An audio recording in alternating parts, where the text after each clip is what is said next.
Hello बच्चों, आज हम भूगोल की द्वितीय पुस्तक भारत लोक और अर्थव्यवस्था से अध्याय 7 लेंगे, जिसका टॉपिक है मिनरल एंड एनर्जी रिसोर्सेज, खनिज और ऊर्जा संसाधन। बच्चों, ये वाला टॉपिक हमारा कक्षा 11 में भी था, आपने वहाँ भी पढ़ा होगा। आज हम और अधिक विस्तार में जानेंगे, जैसे भारत में खनिजों के वितरण कहाँ कहाँ पे फैले हैं और खनिजों के संसाधनों के प्रकार। तो सबसे पहले हम इसमें जानेंगे कि खनिज किसे कहते हैं। खनिज पदार्थों से तात्पर्य बच्चों उन पदार्थों से है जो भूमि की सतह पर या भूमि के नीचे से निकाले जाते हैं। अब भूमि के नीचे से, धरातल के अंदर से हम काफ़ी सारी चीज़ें निकालते हैं। अब हम हर किसी को क्या खनिज संसाधन नहीं कह सकते हैं। खनिज संसाधनों के अपने कुछ भौतिक गुणधर्म या विशेषताएं होती हैं, जिनके आधार पर हम उनको क्या कहते हैं, उनको खनिज संसाधनों की श्रेणी में रखते हैं। अब खनिज संसाधन क्या है, किसी भी देश के औद्योगिक विकास के लिए एक आधार प्रदान करते हैं। जो राज्य या जो देश जहाँ खनिज संसाधन के अत्यंत प्रचुर मात्रा में भंडार हैं, वो देश जो है औद्योगिक विकास के क्षेत्र में काफ़ी अधिक विकसित या डेवलप अग्रणी रहे हैं।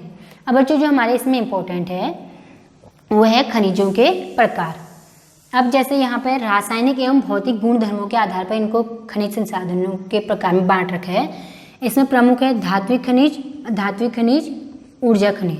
धात्विक खनिज जिसमें धातु के अंश विद्यमान रहते हैं, और अधात्विक खनिज जिसमें धातु के अंश विद्यमान नहीं रहते हैं। इसमें बच्चों धातु के अंश विद्यमान नहीं रहते हैं। उसके बाद है ऊर्जा खनिज। अब जो धात्विक खनिज हैं उनको प्रमुखतः दो भागों में बांट रखा है, एक लौह और लौह। जैसे नाम से लग रहा होगा, लौह में लोहे के अंश विद्यमान रहते हैं और अलोह में लोहे के अंश विद्यमान नहीं रहते हैं।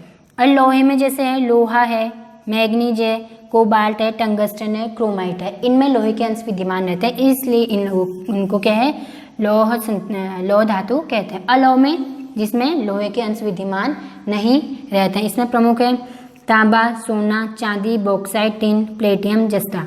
ये अलोह धातु की श्रेणी में इनको रखा जाता है। उसके बाद है अधात्विक खनिज, जिसमें धातु के अंश विद्यमान नहीं रहते हैं। इनमें प्रमुख है चूना पत्थर, बलुआ पत्थर, अभ्रक, ग्रेफाइट, गंधक, माइका। ये सभी अधात्विक खनिज कहलाते हैं। उसके बाद हमारा है ऊर्जा खनिज। ऊर्जा खनिजों को जिससे हमें क्या कहते हैं, इसको ऊर्जा संसाधन भी कहते हैं। इनको प्रमुख रूप से आणविक खनिज और ईंधन खनिज में बांटा गया है, दो भागों में। आणविक खनिज में जो प्रमुख है यूरेनियम और थोरियम। आणविक खनिजों को हम बच्चों नाभिकीय ऊर्जा भी कह सकते हैं। इनके जो प्रमुख हैं यूरेनियम और थोरियम। ईंधन खनिज जो हैं परंपरागत और अपरंपरागत ऊर्जा स्रोत और अपरंपरागत ऊर्जा स्रोत जो हैं बच्चों, इनको हम नॉन रिन्यूएबल भी कह सकते हैं और इनको रिन्यूएबल भी कह सकते हैं। अब जो परंपरागत ऊर्जा स्रोत होते हैं ये प्रदूषणकारी होते हैं, इनसे प्रदूषण भी होता है, आप ऐसे भी समझ सकते हो। और इनसे अपरंपरागत जो ऊर्जा स्रोत हैं इनसे प्रदूषण बिल्कुल नहीं होता है। अब परंपरागत में जैसे कोयला हो गया, पेट्रोलियम हो गया, प्राकृतिक गैस, इनको एक बार हम किसी जगह से, या जैसे आप क्या कहते हैं पेट्रोलियम भंडार है, हम एक किसी जगह से हम क्या वहाँ पेट्रोल सारा निकाल देंगे तो उस जगह पे दोबारा पेट्रोल हमें देखने को नहीं मिलता है। और वहीं सौर ऊर्जा, पवन ऊर्जा, ज्वारीय ऊर्जा है।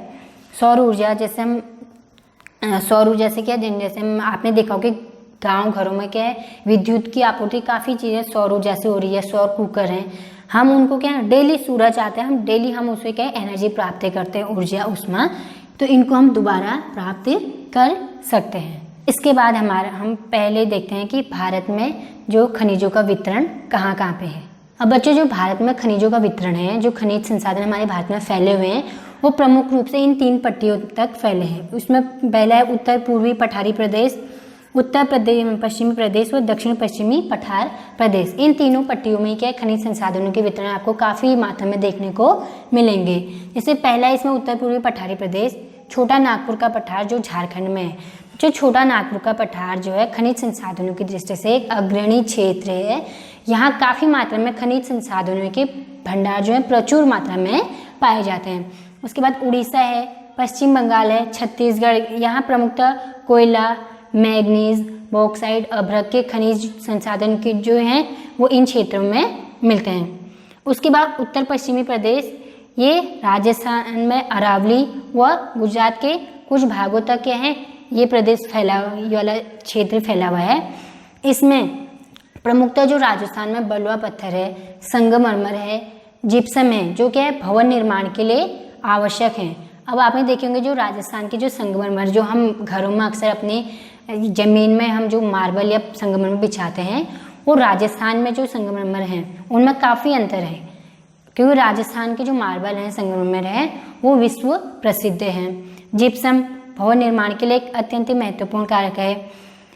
और राजस्थान में जो है मुल्तानी की मिट्टी जो है, मुल्तानी मिट्टी अक्सर क्या है सौंदर्य प्रसाधन के लिए उपयोग में लाई जाती है। मुल्तानी मिट्टी के जो निक्षेप हैं वो भी बच्चों राजस्थान में बहुतायत में पाए जाते हैं। उसके बाद दक्षिण पश्चिमी पठार प्रदेश जो ये पट्टी है ये कर्नाटक, गोवा, तमिलनाडु के जो उच्च भूमि वाले क्षेत्र होंगे वहाँ, केरल पर है। यहाँ पर उच्च कोटि का जो अत्यंत उच्च कोटि का जो लौह अयस्क है वो यहाँ देखने को मिलेगा। आपको मैग्नीज देखने को मिलेगा, चूना पत्थर, और केरल में मोनोजाइट और थोरियम बॉक्साइट क्ले के निक्षेप भी केरल में आपको देखने को मिलेंगे। अब इसमें प्रमुखतः जो बच्चों जो हमारे खनिज संसाधन हैं जैसे लोहा, पेट्रोलियम, कोयला, हम इसके बाद हम उस में चर्चा करेंगे। सबसे पहले हम इसमें देखते हैं लोहा। तो बच्चों हम इसमें सबसे पहले लौह खनिज देखते हैं। लौह खनिज में हमारे जो प्रमुख जो इम्पोर्टेंट हैं वो हैं लोहा और मैग्नीज। अब जो लोहा है बच्चों, भारत में लौह अयस्क के प्रचुर मात्रा में खनिज संसाधनों के क्या भंडार उपलब्ध है। कहाँ? भारत में। भारत जो है लौह अयस्कों के लिए क्या है काफ़ी प्रचलित भी है। हमारे भारत में प्रमुखतः लौह अयस्क के जो हैं 2 प्रकार हैं। उसमें जो हैं एक हो गया हेमेटाइट और मैग्नेटाइट।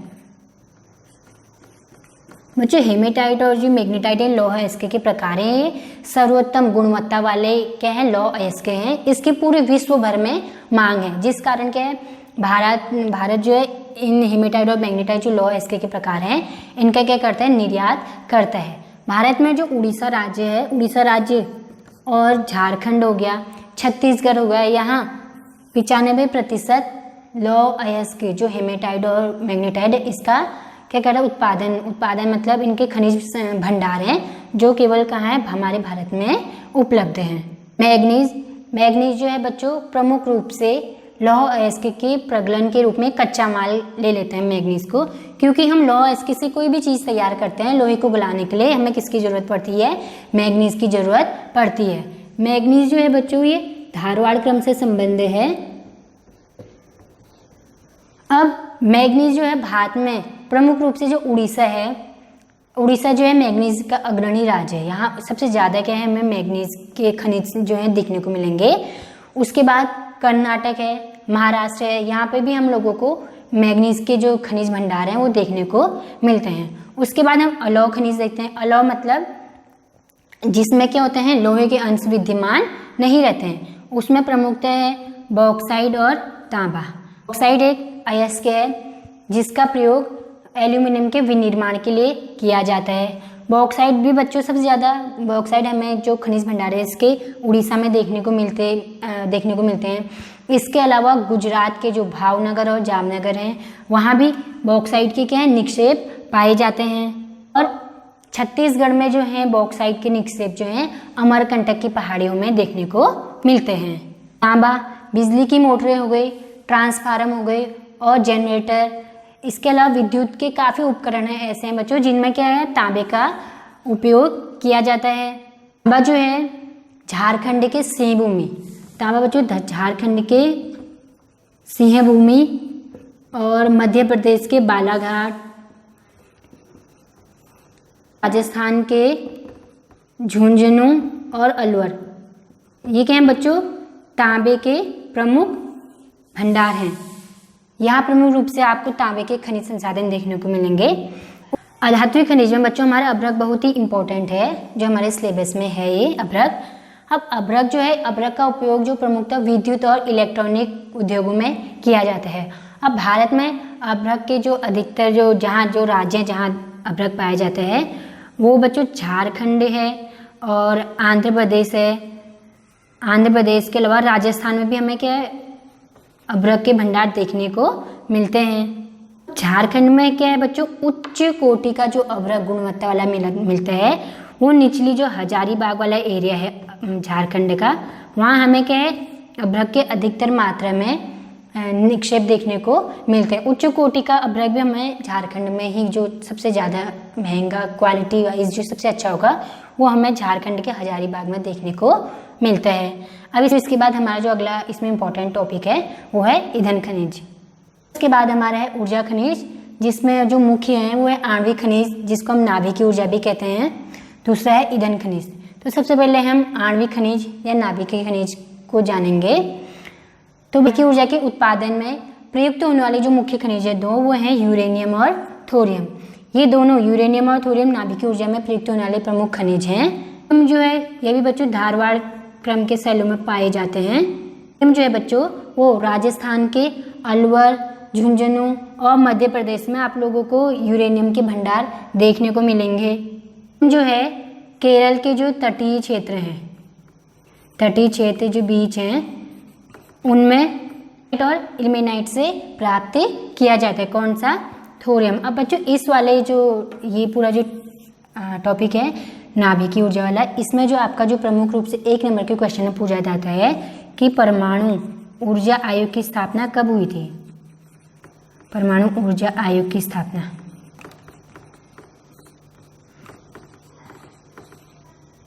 आयोग की स्थापना 1948 में हुई थी।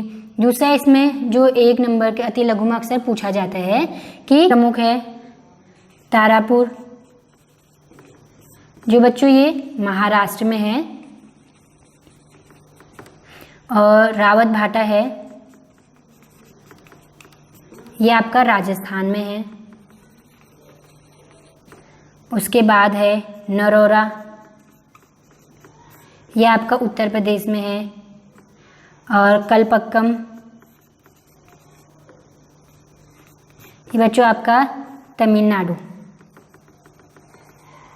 ये जो राज्य हैं ये प्रमुख रूप से यहाँ के हैं परमाणु आयोग जो क्षेत्र हैं ये प्रमुख हैं, तारापुर, रावत भाटा, नरोरा, कलपक्कम। बच्चों ये आप नोट कर लेना। उसके बाद जो हमारा इम्पोर्टेंट है ईंधन खनिज, इसमें प्रमुखतः परंपरागत और अपरंपरागत ऊर्जा स्रोतों को ले लिया गया है।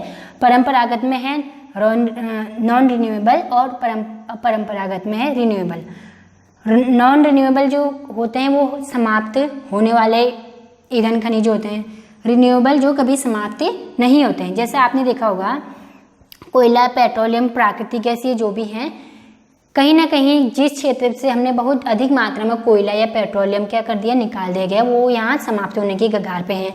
लेकिन सौर ऊर्जा, पवन ऊर्जा, ज्वारी ऊर्जा, भूतापी और जैव ऊर्जा इत्यादि ऐसे अपरंपरागत स्रोत हैं, ये कभी खत्म होने वाले नहीं होते हैं।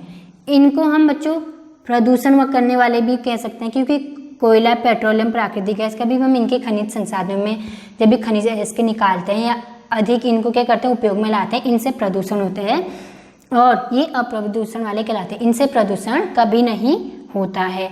अब इसमें हम सबसे पहले देखते हैं कोयला। महत्वपूर्ण खनिज है, यह 2 भूगर्भीय काल की शैल क्रम में पाया जाता है। वो है आपका, एक तो हो गया गोंडवाना, दूसरा हो गया टर्शियरी। अब जो हमारे भारत में जो कोयला पाया जाता है वो बच्चों बिटुमिनस भारत में जो बिटुमिनस कोयला पाया जाता है उसका जो सर्वोत्तम क्वालिटी का होता है, इसका 80% भारत में उत्पादन होता है। कोयले में जो सबसे ज़्यादा उत्पादन जो क्षेत्र है वो है झरिया के बाद है रानीगंज, जहाँ सबसे अधिक कोयला पाया जाता है।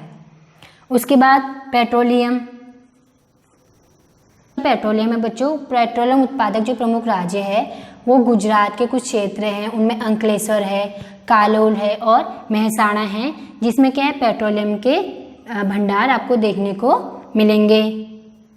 पेट्रोलियम में 1 नंबर के क्वेश्चन में वो भी आता है बच्चों, जो भारत में प्रमुख तेल शोधन कारखाना कहाँ स्थापित है, तो आप उसमें डिगबोई शोधन कारखाना जो है भारत में मौजूद है। उसके बाद अगला हम जो है इस टॉपिक में हमारा इम्पोर्टेंट वो है प्राकृतिक गैस। Authority of India limited, GAIL की स्थापना जो है बच्चों 1984 में हुई थी। स्थापना जो है प्राकृतिक गैस के परिवहन एवं विपणन के लिए की गई थी। तो सभी तेल क्षेत्रों में तेल के साथ प्राप्त किया जाता है। इसके जो अधिकतर भंडार हैं वो तमिलनाडु है और उड़ीसा है। जहाँ जहाँ हम लोगों को तेल के भंडार मौजूद मिलेंगे वहाँ क्या है, हम लोगों को प्राकृतिक गैस भी मिलती है। अब इसके बाद है हमारा अपरंपरागत ऊर्जा स्रोत रिन्यूएबल, जिनको हम क्या करते हैं बार बार पुनः उपयोग कर सकते हैं। उसमें प्रमुख हैं सौर ऊर्जा है जिसको हम डायरेक्ट क्या करते हैं सूर्य से प्राप्त करते हैं। अब बच्चों आजकल आपने देख रहा होगा हर घर में क्या है सोलर प्लेट लगा के, जिससे क्या करें विद्युत निर्माण भी कर रहे हैं। सोलर कुकर है, इनमें क्या करते हैं सोलर कुकर की जो बड़ी बड़ी गोल छतरी जैसे जो होते हैं उनमें क्या होता है प्रेशर कुकर रख के खाना भी बनाया जा सकता है। पवन ऊर्जा बच्चों आपको ज़्यादातर तटीय क्षेत्र में जो तटीय राज्य वाले राज्य उन क्षेत्रों में देखने को मिलेंगे। यहाँ क्या करता है समुद्र तटों के सारे जहाँ समुद्र की वो लहरों के साथ क्या समुद्र के किनारे हवा चलती रहती है, उसके बाद जो पंख होते हैं टरबाइनों घूमते रहते हैं, उन टरबाइनों के माध्यम से विद्युत ऊर्जा प्राप्त की जाती है। पवन ऊर्जा से संभावित जो विद्युत की जो क्षमता है वो 50,000 मेगावाट के समथिंग के है। पवन ऊर्जा वहाँ से विद्युत ऊर्जा प्राप्ति की जाती है। उसके बाद इनको हम तरंग ऊर्जा भी कहते हैं। अब बच्चों जो महासागरीय धाराएं हैं ये क्या है ऊर्जा के अपरिमित भंडार ग्रह हैं, लेकिन क्या हमारे भारत में अभी तक ज्वारी ऊर्जा या तरंगी ऊर्जा है इनका अधिक मात्रा में क्या है विकास नहीं हुआ है। उसके बाद भूतापीय ऊर्जा क्या होता है धरातल के भूभाग से मैग्मा निकलता है। जब ज्वालामुखी फटता है तो मैग्मा निकलने के टाइम पे क्या है तो उसमें बहुत ही ऊर्जा क्या होती है बाहर निकलती है। उस ऊर्जा को हम काम में ला सकते हैं। हमारे भारत में जो प्रमुख भूतापीय ऊर्जा का जो यूज हो रहा है वो हिमाचल प्रदेश के मणिकरण में भूतापीय ऊर्जा है जो है प्रयोग में लाई जाती है। जैव ऊर्जा को जैविक उत्पादों से प्राप्त किया जाता है। इसमें प्रमुखतः कृषि के अवशेष होते हैं और नगर पालिका के जो अवशेष पदार्थ होते हैं उनको क्या करते हैं उनकी सहायता से हम जैव ऊर्जा क्या करते हैं प्राप्त कर सकते हैं। तो बच्चों हम देखते हैं खनिज संसाधनों का संरक्षण किस प्रकार करना चाहिए, क्योंकि यही सभी जो खनिज संसाधन ये हमारे लिए क्या है काफ़ी महत्वपूर्ण है। तो खनिज संसाधनों को क्या है सतत पोषणीय ढंग से या सुनियोजित ढंग से क्या करना चाहिए प्रयोग में लाने चाहिए। उससे क्या हम भी प्रयोग में ला सकेंगे और आने वाली भविष्य में जो पीढ़ियाँ होंगी वो भी उनको प्रयोग में ला सकते हैं। और जहाँ तक हो सके पुनः चक्र को प्रोत्साहित करना चाहिए, मतलब एक धातु का हम एक से अधिक बार प्रयोग कर सकते हैं। हमें खनिज संसाधनों का उपयोग करना चाहिए। संसाधनों के निर्यात में कमी करनी चाहिए, जिससे क्या होगा खनिज संसाधन हमारे ही देश में बने रहें। जिनको हम कहते हैं कि ये किसी काम के नहीं है, लेकिन छोटे छोटे घरेलू कामों में या अन्य किसी कामों में उनको भी प्रयोग में लाना चाहिए, जिससे हम क्या कर सकते हैं खनिज संसाधनों का संरक्षण कर सकते हैं। तो बच्चों आज का आपका ये जो टॉपिक था खनिज तथा ऊर्जा संसाधन यहीं पे समाप्त होता है। धन्यवाद।